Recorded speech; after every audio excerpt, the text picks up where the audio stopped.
Да, қандай да бір көзқарастар бар. Жерде достық жайлы әңгіме болып жатыр. Сіз бірден айтар едіңіз, жоқ, болса ханым, ешқандай да ештеңе жоқ, тек қана достық дегендей. Әңгіме болғаннан кейін екеуіңіздің тараптарыңыздан да достықтан да жоғары дүниені сіз Аягөздің тарапынан және өзіңіздің тарапыңыздан сезініп жүрсіз деген сөз. Дәл солай. Солай ма? Дәл солай. Дәл солай. Аягөз, сіз дәл сол сөзге ренжіп отырсыз. Мен тек қана достық ретінде қабылдап отырмын ғой дегендей. Онда мен қабылдауым дұрыс емес болып қалған шығар Баласа ханым. Бірақ просто мен Аягөзді мысалға былай айтқанда, қалай айтсам болады, бір басқаша ер азаматпен елестетемін шыны керек. Сәл маған ұқсайтын. Мен былай құлақ қағыс қыла салайыншы. Мүмкін Ердәулетпен енді достық деп жатыр ғой, достық деп. Бәріміз де достықтан басылады, ең үлкен махаббат достықтан басылады деген. Бірақ мен сол өзім сөйлесіп алайыншы деген жаңа айтқаным сол болса. Садәулет, жаңағы сіздің Ердәулетке айтқан сөздеріңіз, мен жұлып алам керек болса деген сияқты, айырылып қалуым мүмкін деген сияқты сөздер. Әйтеуір сөзден, ерегістен қалыспаудың мақсатында айтылған сөздер ма? Әлде шынымен де сіздің ішіңізде сондай дүние болып жатыр ма?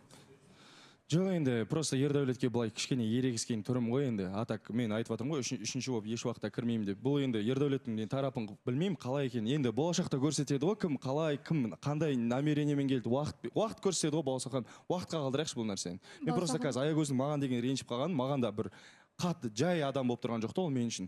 И қазір жылап отқан маған да ұнап тұрған жоқ шынымды айтсам. Баласа ханым, осы жерде ше, қыздың енді осы уақытқа дейін жүректегі махаббатын тұншықтырып келді да, қанша уақыт бойы тұншықтырып келіп отырды да, бірақ осы сөздер бір дем беріп жүрген сияқты, Сәттәулеттің сөздері.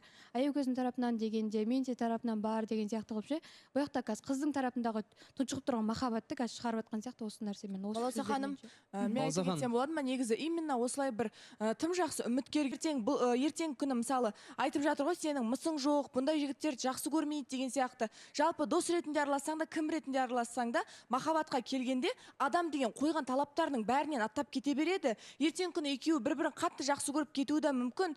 Таныстық басталып жатыр. Ертең именно осы мәселе бұл екеуінің таныстығы өрбігенше каждый раз проблема болатын болады. Каждый раз айтылады, каждый раз осы нәрсе жалғаса береді. Не үшін деймін да, именно үміткер келген кезде бір-бірінің сезімдері естеріне түседі. Үміткер жоқ кезде түспейді да, үміткер келген кезде осы жерден бір әңгімелер айтылады. Білмеймін, бұл кісінің да реакциясы уже итак қолын жіберіп отырады. Қазір вообще басынмен бірге жерге түсіп кетейін деп отырған сияқты маған да. Себебі Аягөздің да жылап отырғаны бір түрлі чувство болып тұр шынымен. Ешкім түсінбей жатыр неге жылап отқан. Иә, әрине, осы жерде бір айта кететін нәрсе бар да, бір пазл құрастырылып келе жатқан сияқты да. Неге Сәттәулеттің жобадан шығып кетуіне себеп болған да Аягөз ба деп ойлап қалдым да, потому что Аягөз эфирге келгеннен кейін бірден не болды, қандай сөз естідік біз Сәттәулеттің алдыңғы жолға үміткеріне көңілі суып қалды, интересі болмай қалды деген нәрсе шықты, иә. Енді ол нәрсе сенің өзіңе қалай Ердәулет мысалға бәрін көріп отырсың, өзің эфирден де көріп отырсың, былай да қасыңа да келіп те көріп отыр. Екеуінің арасында бір напряжение, токтың бар екені сезіліп тұр ғой бәрімізге. Екеуі дос деп жүрген, осы эфирдан кейін мен біртүрлі болып қалдым, жаңа Сәттәулет айтып жатыр ғой, ойым бар деп. Енді Аягөз жоқ, олай айтқан жоқ ол. Жоқ, дегенмен Сәттәулет сіз енді түсініксіз соған келтірдіңіз ғой, шын айтқанда. Сәттәулет бауырым. Баласа ханым, мен қалай айтсам болады, мен ойым бар деген жоқпын Баласа ханым. Мен просто өзімен ойланып жүрмін дедім. Достық па или бұл достықтан үлкен нәрсеге кетіп бара жатыр ма деген сияқты нәрсе. Демек, сіздің ойыңыз бар деген сөз ғой енді. Сіз де түсінбей жүрсіз, басқаша айтайық, енді достықтан артық деген сияқты, қалай айтсақ та. Әйтпесе адам неге ойланады, бәрі түсінікті болса? Иә, мүмкін бізге бір сөйлесу керек шығар, бірақ Ердәулеттен ұят болмаса әрине, бірақ та мен андай нәрсемен айтып жатқан жоқ, махаббат жайында емес. Мен просто айтып жатырмын да. Сәттәулет, Аягөз сенімен сөйлесе ма? Аягөзден сұрасың? Қызық маған, иә. Аягөзден сұрашы. Сұрайық? Жоқ, сөйлеспеймін. Сөйлеспейсің ба? Сөйлеспеймін. Точно ма? Точно сөйлеспейсің ғой? Жауап берсейші енді. Сөйлеспеймін. Сөйлеспейсің.